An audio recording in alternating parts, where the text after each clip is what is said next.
Yo, what's up mga paps? Welcome back to my channel. So for this week, wala tayong ride kasi kaka-ride lang natin last week. Hindi pwedeng yung sunod-sunod na pag-ride kasi you know naman magagalit si Mrs. So instead of a riding vlog, I've been receiving a couple of requests on how I set up my helmet for motovlogging. So for this week, we're gonna talk about motovlog helmet setup.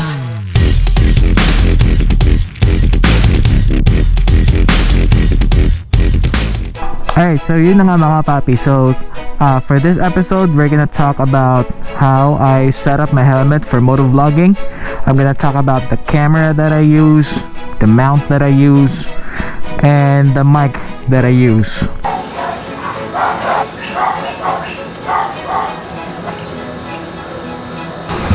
Alright, so for the basics mga paps, we need to have a action camera. In my case, this is a GoPro Hero 5, which is a good deal. Nakuha ko to second hand for just 10,000 pesos. Yung outer shell case niya para ma-mount natin.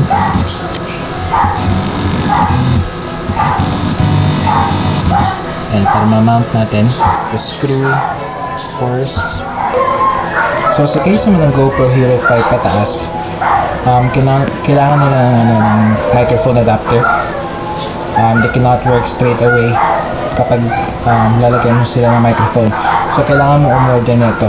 Kapag meron kang GoPro Hero 5, 6, or 7, kailangan mo umorder ng microphone adapter nila, which is around 2,500 if I'm not mistaken. Kapag you're using other brands of action camera, better check first if kailangan pa ng microphone adapter or not. Next one is our mic. So this is a lav mic, the Valio mic. Nakalimutan kong brand neto. I'll just post it in the description.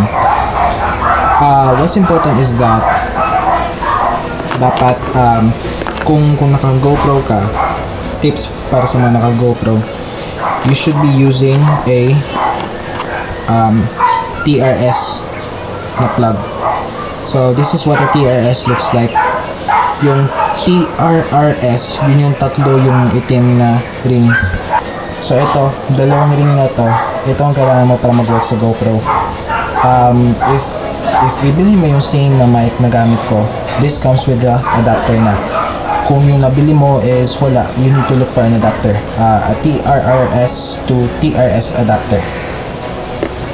And next one, although not necessary, is a filter, a GoPro filter. So ang kagandahan nitong filter mga paps is nafi-filter out niya yung flare kapag masyadong maaraw. So this is how it looks like without the filter. And this is how it looks like with the filter on. Without, with filter on. Without, with filter on. Ayusin ko lang.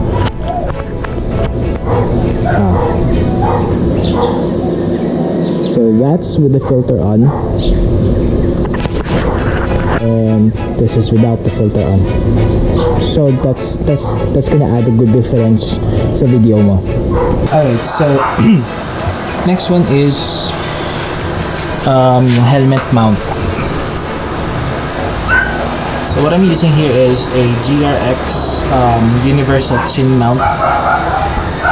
Gawa siya sa ABS plastic. Meron siyang 3M adhesive tape, saka matibay siya. Saka meron siya neto tether para if in case na mag-fail, pumalya to, mahulog, sasabit pa rin yung camera mo. So those are my basic things for my motovlogging setup.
This is actually very long, around 6 feet. So I just keep it neat and tidy. Ito dapat papasok to dito sa loob, malapit sa chin mo. Press mo lang ganyan. So this will keep on dangling, but that's fine. I mean, I don't think there's any other way on how to keep this tidy unless gusto kong strap siya dito. But it doesn't bother naman. Hindi naman siya ganun kakulit kapag nagra-ride. So I guess that's it. That's how I set up my motovlogging helmet for my rides. I hope I was able to give you some tips, and I hope you were able to learn from this video. If you like this video, please press that thumbs up button and then hit that subscribe button, and also please do share if you'd like. And like nyo na rin yung yung page natin sa Facebook. Magpo-post din ako ng updates doon from time to time. So I guess the video ends here, mga paps. Thank you so much again for watching. I hope you like it again. Please don't forget to subscribe and hit that bell button. Again, my name is Mark, where I am Mark. Stay safe, mga paps. Ciao.